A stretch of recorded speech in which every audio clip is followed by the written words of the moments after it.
Welcome. I've got my coffee. Let's watch some stuff. I know there's a lot of people out there that they might watch my video and they say, well, this was built by a man, that's how they all looked. All these old buildings, they all look the same, they were Victorian, they were the Beaux Art style, the Nouveau, or, they were Baroque art, or they were made by the French. So many different things, right? There's so many different styles of art that these could be called. And a lot of times they're called different things, even if it's the same different building, But when we look at this, all of these buildings around the entire world and every country and city, they all look very similar. I mean, very, very similar. And as you'll see it in these pictures of Columbus, Ohio, I mean, besides these grand archways and the train stations and the hospitals and whatnot, you're going to see a lot of pictures of asylums, okay? School for the blind, the mentally ill, whatever. They all look like castles. I mean, just unbelievable, ridiculous sized castles. And this is, this is our asylums, These are the banks. These are banks that we had in the 1800s, right? I mean, look at this. These people had horses. Even their trolleys, they were being pulled by horses. And it's all dirt, right? But look at these buildings. I mean, you have to get this granite here. You have to transport it.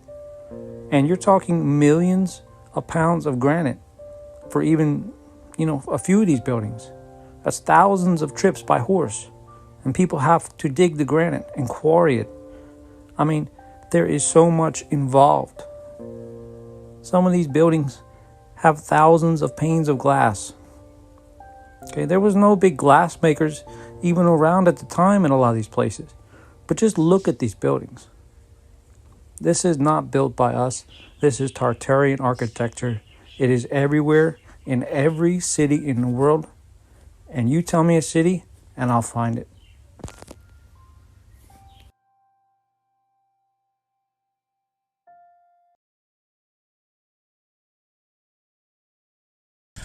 I really like what I've been learning about the Tartarians lately, how a lot of our architecture is the same across the world. Well, not the same, but very, very similar. And it's well beyond the advancements that we are taught that we had of that time period. But it just blows my mind, the similarities. Now, to have totally washed them out of our history and education systems, I don't know why, unless it has something to do with control. Maybe they found a way to monetize a little bit better, and that's why governments are like, nope, get rid of this, erase all of this evidence. It's really mind-boggling that there's a possibility that there's a lot of history that's just got rid of it.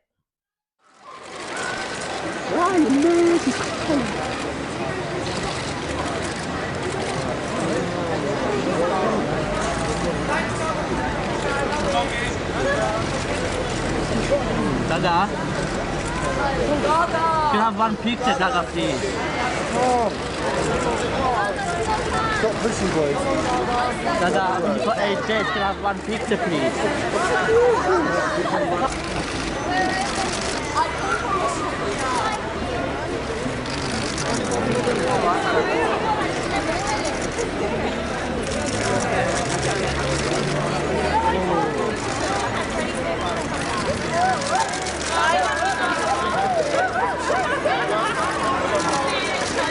Wow.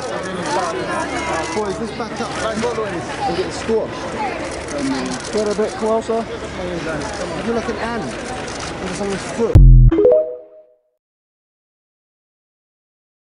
Those of you who know Lady Gaga know that this is very probably performance art because she's very eccentric and everything she does has a message. I mean, she wore a meat dress for crying out loud. But when I watched this, it reminded me that everybody has a different perspective on things. Like I see Lady Gaga just doing a bit, and someone else sees Lady Gaga being under mind control. So there are so many different perspectives out there, and you got to take those into consideration and realize not everybody's right. And not everybody's wrong either. Hey, I just wanted to take a second and thank you for joining me for today's coffee talk. If you're having a good time, maybe you'd consider hitting that subscribe button and come back tomorrow because I'm making a new video every day. All right, let's watch some more stuff. An leaked video that emerged on the internet, an alleged encounter between a man and an extraterrestrial being took place at an undisclosed location within a secret base in the United States. The encounter reportedly occurred during the nighttime, and due to the video's quality, the specific surroundings remain unidentified. It is believed that this encounter took place in 2017, although no official confirmation from the government has been provided. The video begins with a man standing a short distance away from what appears to be an extraterrestrial being, commonly referred to as a gray. Both individuals face each other and maintain eye contact for several moments. The extraterrestrial's physical features resemble typical depictions of grays: a hairless, pale grayish skin tone, large dark eyes, and a slight frame. The man remains calm throughout the encounter, showing no signs of distress or fear. Their interaction appears to be nonverbal, as no audible communication is captured in the leaked video. Despite this, their body language seems engaged and focused. The man and the extraterrestrial being exchange glances, perhaps attempting to convey meaning or understanding to one another. It is worth noting that any interpretation of their interaction remains speculative due to the lack of context provided. After a brief period of visual engagement, the man and the extraterrestrial reach out and firmly shake hands. This momentary physical contact suggests a mutual acknowledgement or agreement between the two parties. The handshake appears formal, devoid of any overt displays of emotion or excitement. Both individuals maintain a composed demeanor throughout the encounter, further adding to the enigmatic nature of the video. It is important to emphasize that the authenticity and veracity of this video remain unverified. As no official confirmation or statements have been released by the government or reputable sources, skepticism should be exercised when evaluating the footage. The leaked video serves as a piece of intriguing but unconfirmed evidence in the realm of alleged extraterrestrial encounters. As with any leaked material, its origin and intentions behind its release by an anonymous source raise additional questions about its credibility.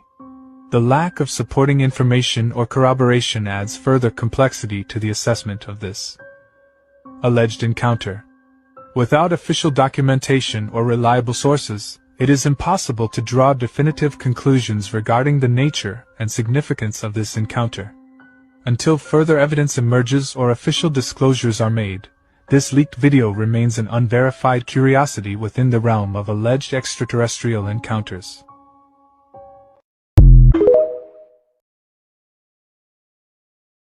That one was pretty cool. I like how the alien looked. It's not as clean and smooth as a lot of the depictions are. It's kind of rough and muscly. You can see the tendons and things in his arms. It's not just like vinyl looking, but it's probably fake.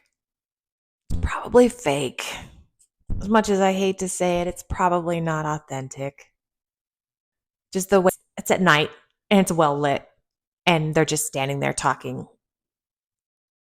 No. Right. I'll tell you what, I had a CIA agent on my podcast a couple of weeks ago, and it was interesting. I said to him, what keeps you up at night? What have you learned through your past 20 years that genuinely keeps you up at night where you're like, I wish I never knew that, and I'm paralyzed with fear because of this secret that the American public doesn't know?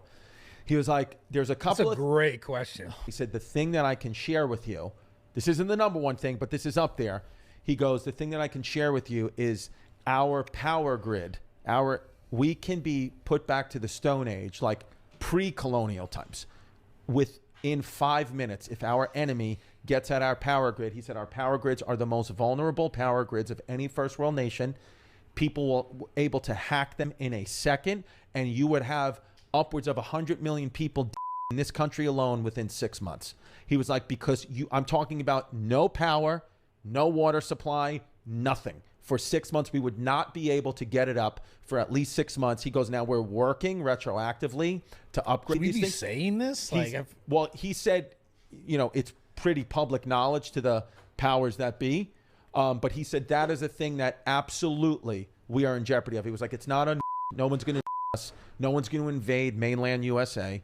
He goes, even like it might happen again, but it's not gonna debilitate you. He's like, we stop this shit all the time. We're really, weapons and all that. We're so far ahead of every other country. It's not even close. Someone's going to come flip a light switch and we're fucked. He said, but that's how they'll get you. There's no reason to have these weapons like this anymore because they can hit our power grid and then we're all and that's what we're vulnerable at, where other countries aren't. He said other countries have taken money and instead of building and tanks, they're upgrading their tech systems that they're impenetrable. So he was like, so that's the thing that keeps me up at night. Now, you can't say that that's not a little scary. There's got to be some kind of backup plan, you'd think. I mean, they could just get in and, like flipping a switch, just turn off all of our electricity, and that takes away everything. Can't watch the news. You can't find out what's going on. Phones don't work. I mean, you have no internet. Nothing. Gone. Just boop. Wow. That sucks. The Tartaria mud flood theory is a controversial hypothesis that suggests a catastrophic event took place in the 18th or 19th century, resulting in a massive flood of mud that covered entire cities and wiped out entire civilizations. According to this theory, the civilization of Tartary, which was once a powerful empire that covered a large part of the Eurasian continent, was destroyed by this event, and its existence was deliberately erased from history by the ruling elite. One of the main pieces of evidence cited by proponents of the Tartaria mud flood theory is the presence of mysterious buildings and structures in various parts of the world that seem to be older than the officially recognized timeline of human history. These structures, known as megaliths, are often made of large stone blocks that would have been impossible to move and erect using the technology available at the time they were supposedly built. Another piece of evidence cited by proponents of the Tartaria mud flood theory is the strange architectural features found in many old buildings in Europe and elsewhere. These features, such as strange windows and doorways, seem to have no practical purpose and are unlike anything found in modern architecture. Proponents of the theory argue that these features are remnants of an older civilization that was destroyed by the mud flood. There are also claims that the Tartaria mud flood theory is supported by geological evidence. Some researchers have pointed to the presence of sedimentary layers in certain regions of the world that seem to indicate a massive flood event took place at some point in the past. Other researchers have claimed that the soil samples from various parts of the world contain high levels of unusual substances, such as iridium, that are typically associated with meteor impacts or other catastrophic events. Proponents of the Tartaria mud flood. I know I was redundant and repeated myself, but I wanted to get that mud flood theory in there, which kind of boggles my mind because it said it wiped out the entire civilization. Now, according to other stuff that I've listened to and watched, it said that the Tartarian, and the maps obviously, the Tartarian Empire was in the northern Eurasia, the continent. But there are buildings throughout the world that are accredited to these Tartarians. So the Tartarians didn't stay in the northern Eurasian area. They were everywhere. Wouldn't you think? So how did their entire people get wiped out by these mud floods if they weren't all in one spot? Was it global? It couldn't have been global. I mean, I don't know. Tell me what you think. What if I told you that the Anunnaki of ancient Mesopotamia could be synonymous with the fallen angels known as the Nephilim mentioned in the biblical book of Genesis?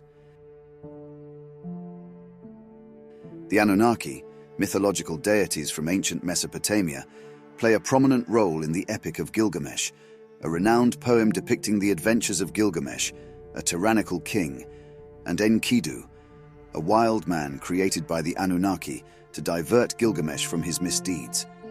The epic concludes with Enkidu's demise. There are notable parallels between the accounts of the Anunnaki and the Nephilim mentioned in religious texts. Firstly, the Anunnaki are chthonic deities, associated with the underworld, while the Nephilim are depicted as fallen angels or demons. Secondly, the Anunnaki are offspring of Anu, the sky god, and a female named Ki. Although it remains unclear whether Kai was a human or a goddess, the absence of a cult of followers suggests she may have been a human. This corresponds to the biblical narrative where the Nephilim are born from the union of the sons of God, commonly interpreted as angelic beings, and the daughters of men, Genesis 6:1-4. Thus, the Anunnaki are the product of a connection between underworld deities and a potentially human female, while the Nephilim result from the union of fallen angels and human women. Thirdly, both the Bible and the Epic of Gilgamesh feature accounts of a worldwide flood. In the epic, a man named Utnapishtim is instructed by the god Enki, or Ea, to construct a massive boat and gather his relatives and young animals within it. After 12 days, the boat lands on Mount Nisir. Utnapishtim releases a dove, then a swallow, to find dry land, and finally a raven, which does not return, indicating the safety to disembark. He subsequently sets the animals free and offers a sacrifice to the gods. This story shares similarities with the biblical tale of Noah, which follows the narrative of the Nephilim in Genesis 6:11, 8:20. Although these two stories originate from a common source, they exist independently, implying that the biblical flood account was not copied from Gilgamesh, nor was Gilgamesh derived from the biblical narrative. Instead, they represent distinct retellings of a universally recognized event in the ancient world, the Great Flood. In both narratives, supernatural beings interact with humans during the period of the cataclysmic flood. The undeniable similarities between the Anunnaki and the Nephilim warrant exploration and consideration.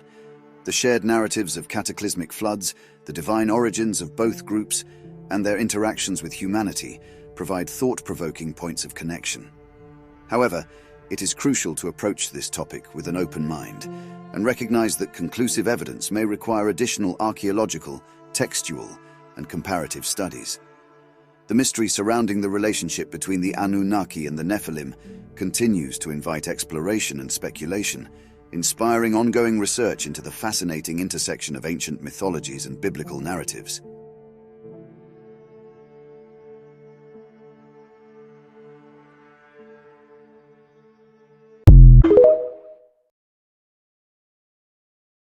So I know there's been a lot of information available on the Anunnaki for a while now, and I'm just barely starting to dip my toes in. I feel like I'm getting pulled in so many different directions and I'm waiting for it all to come together. So that's why I left this video in. I wanted to learn about it, and maybe you're learning about it as well, and we can figure it out together. We'll see how it goes. Well, it looks like we've reached the end. Thank you so much for hanging out with me today, and I hope to see you tomorrow. Have a wonderful day.